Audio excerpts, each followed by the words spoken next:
La parálisis facial es una lesión que ocurre en el nervio facial y esto produce que haya una pérdida parcial o total del movimiento voluntario de los músculos del mismo lado donde hubo la lesión. ¿Por qué estoy hablando de esto? Porque esto afectaría a los músculos faciales, de la boca y nasales. Entonces esto presentaría o daría dificultad para expresarse, pues para gesticulaciones de la cara, para comer o para hablar. El prosero desplaza la piel frontal hacia abajo, arrugando la nariz como expresión de desagrado. Este músculo dilata y comprime los orificios nasales. Este baja el tabique nasal.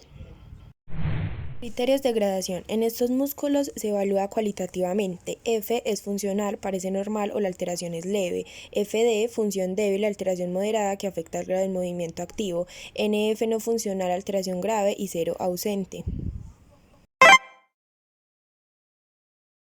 En la evaluación del músculo prosero se le pide al paciente que arrugue la nariz como si algo le disgustara. Entonces la instrucción al paciente es: arrugue la nariz como expresión de disgusto. La resistencia que yo le voy a aplicar es con la yema de los pulgares en el puente de la nariz en sentido lateral para tratar de alisar esos surcos. Su calificación es FD, ya que se observan surcos superficiales, pero el paciente cede ante cualquier resistencia.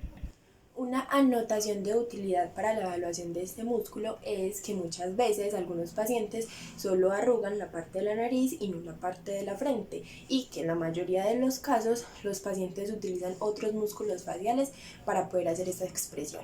Este músculo produce el cierre de los labios y les da forma para besar, silbar y succionar.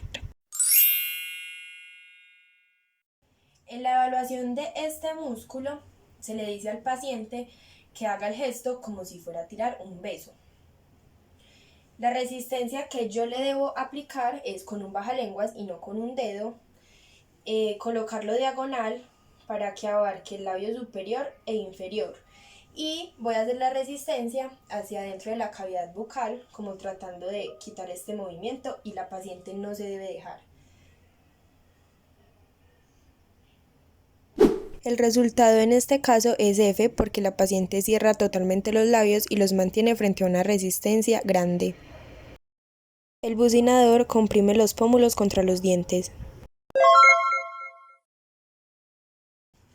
En la evaluación de ese músculo se le pide al paciente que comprima los pómulos. La instrucción que se le da al paciente es: chupe los pómulos y manténgalos así. La resistencia que yo como terapeuta le voy a aplicar es con un bajalenguas, ponérselo en el ángulo de la boca y tratar de sacar con el bajalenguas el pómulo.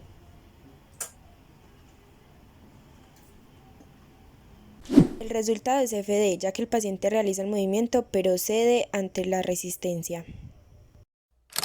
Este músculo se encarga de elevar el ángulo de la boca. Este levanta y empuja hacia afuera el labio superior. Este desplaza los ángulos de la boca hacia arriba y lateralmente, como por ejemplo al reír. Este músculo protruye el labio inferior. Este baja el ángulo de la boca, dando lugar a una expresión de tristeza profunda. Este baja el labio inferior y el ángulo vestibular de la boca, expresando pena o tristeza. Desplaza el labio inferior hacia atrás, causando una expresión de horror, y tira la piel del cuello y la clavícula hacia arriba. Este baja el labio inferior y lo desplaza lateralmente, motivando una expresión de melancolía o ironía.